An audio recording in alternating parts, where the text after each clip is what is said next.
and I'm just getting started. Private schools, they hire chefs. Education. I place chefs in the educational system. That's a niche in its own. Don't get excited. I see you over there. I see him on his wheels really uncertain.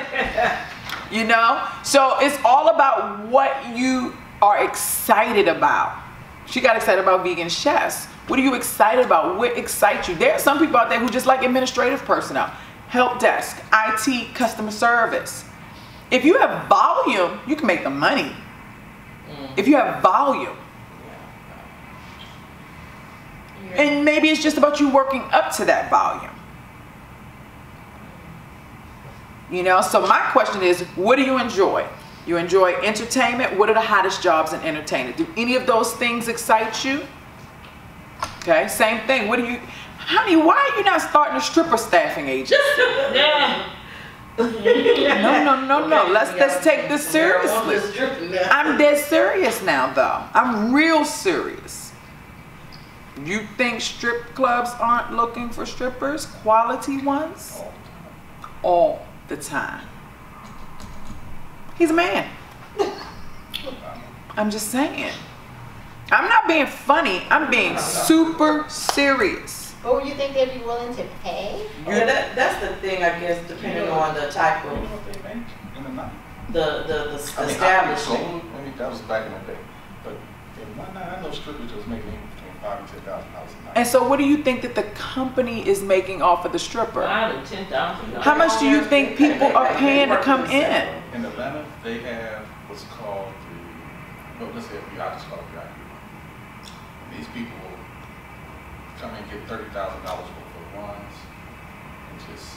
They're making money. And all that money, percentage goes to the dancers, the rest goes to the club. You think they wouldn't pay for a banging stripper in their establishment so that all the guys are coming there? Strokers taking Magic City out? Woo! Okay, that's over my head. That's okay. Strokers. That's Atlanta. That's the Atlanta strip club market. Strokers isn't even around anymore, is it? Yeah, they closing. Magic City took Strokers out. Yeah, but they went and got the best in the industry. So you could be it's like I'm like kind of a scout. You're a matchmaker or a scout. You can call it whatever you want to call it. That's what recruiters are. Fashion designers. Yes. She's been wanting me to say fashion designers. So that's it right there. It's like, oh my God. Where do I'm looking. What do you see? Tell me what you see. I want to hear what both of you see. What do you see? What's out there that feels good to you? I see arts director, but it's not really saying.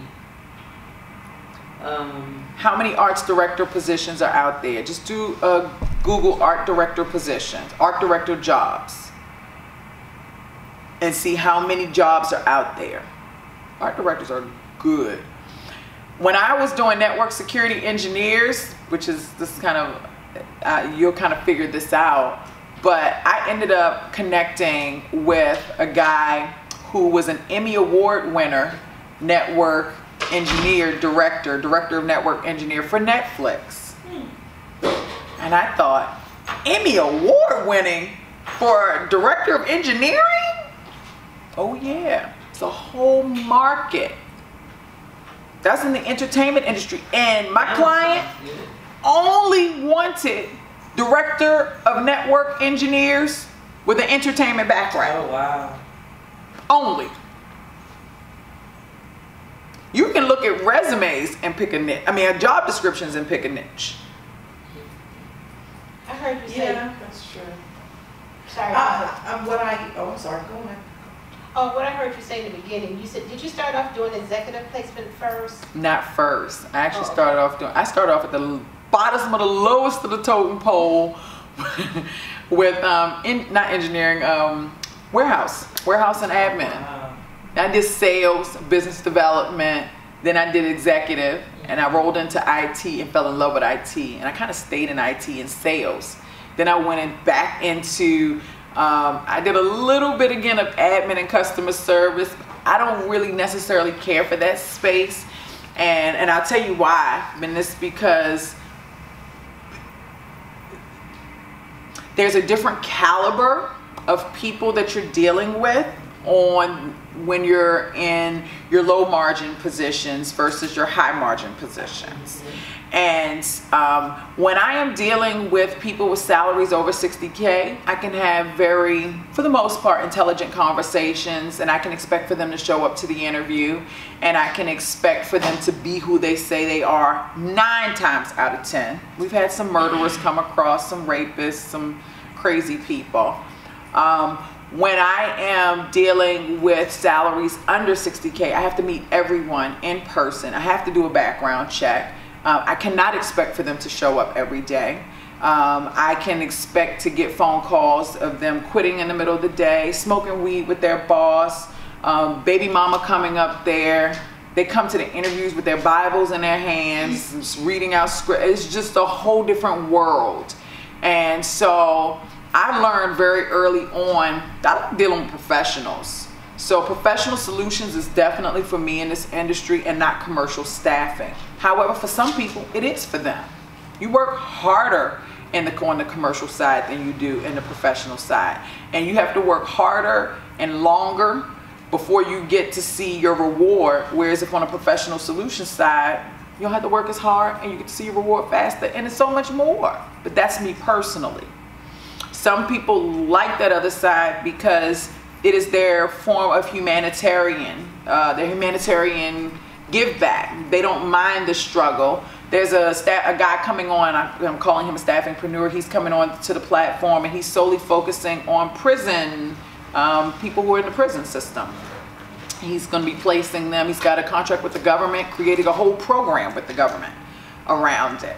Okay, so the majority of those people, he told me, salaries under 60K. He said, but I also have some attorneys who got arrested for extortion, or what is it? When racketeering. He said they come out, they ready to work. And you know, if they own a program, then companies will hire them as attorneys again. That doesn't take away from their knowledge because they were a little, you know, they had other corrupt, yeah. Just probably corrupt staffing agencies out, corrupt law firms out there to be wanting to hire other corrupt lawyers. I don't know if I would want to be a part of that personally, but there are, if you're a corrupt person going into this business, it could be a great opportunity.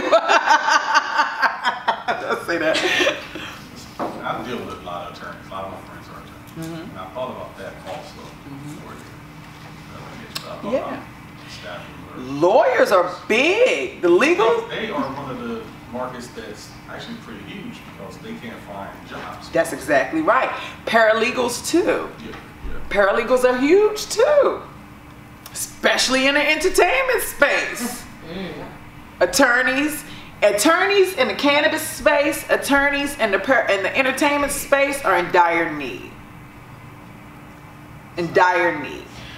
And do you also think that it depends on your market as well? Well, yes, it can, but that's if you focus, if your market focus is local. It doesn't have to be. I mean, if you're dealing with a professional group of people like attorneys, you can interview them online. Really, you could if you want to.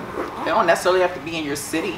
I like to have a market that's in my city and around my city or outside, but I want to still be able to talk to people and go and visit and touch them. But you'll find a lot of staffing agencies, they don't just staff in their city, they staff all over the place. They staff worldwide. That's my next question. You can staff anywhere you want to, really, depending on your niche. Now, if you're placing clinical people, sometimes you got to have an office in all those locations, depending on what each state says. But if you're doing something like software developers, oh man, we place them all over the world. And bring them all in, take them all out, you know, whatever. That was something I was going to ask you. Now, do you need a DBA in every state? Some laws say yes, depending. So depending on your niche. So with clinical healthcare, they want